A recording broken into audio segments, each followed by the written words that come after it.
Chia seed pudding. You ain't never had no chia pet pussy. What the hell? Why do we goon? Gooning is an act of many reasons: stress, boredom, or a simple chase for dopamine. This act here has very inconsistent reasonings due to the gooner themselves. Now, we can agree that the most common reason for gooning is escapism, no? With all these key details aside, I'd like to get to the point. Furry femboys. Like bread and butter to gooners alike, these two qualities can be their own niches. However, in the modern day, we strive for the next outlandish thing. From feet, to mommy kinks, to yuri, to yaoi, to scat. Everyone is outlandish with their preferences. So when these two niches combine, like salt and pepper, we have been greeted with a new way to farm our monkey brains of its dopamine. Yet, what made these qualities so special to us?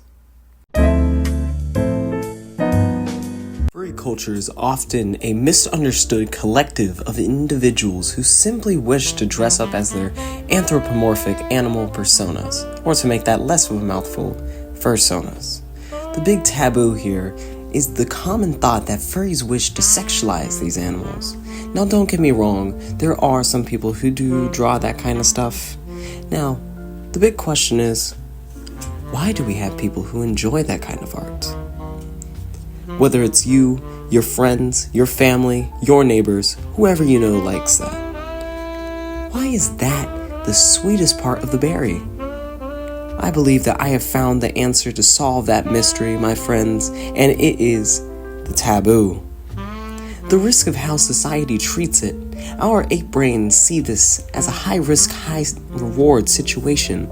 Not to forget humanity's roots.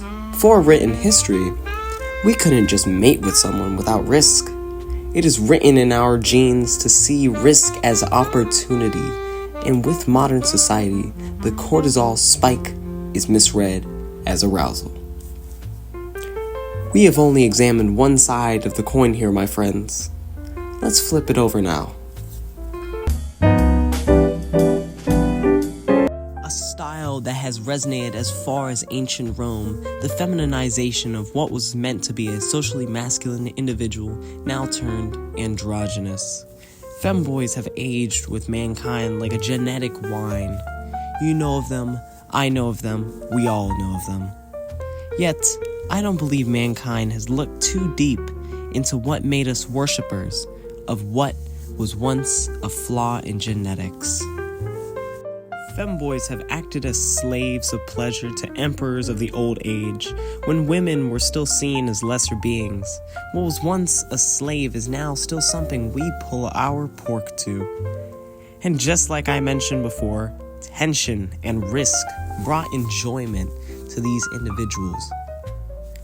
What's now the biggest form of attraction is the fact that sometimes you can't tell if it's a man or a woman.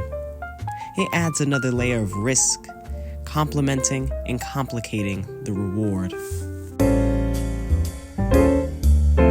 These two niches go hand in hand. We witness a phenomenon that currently cannot be outdone.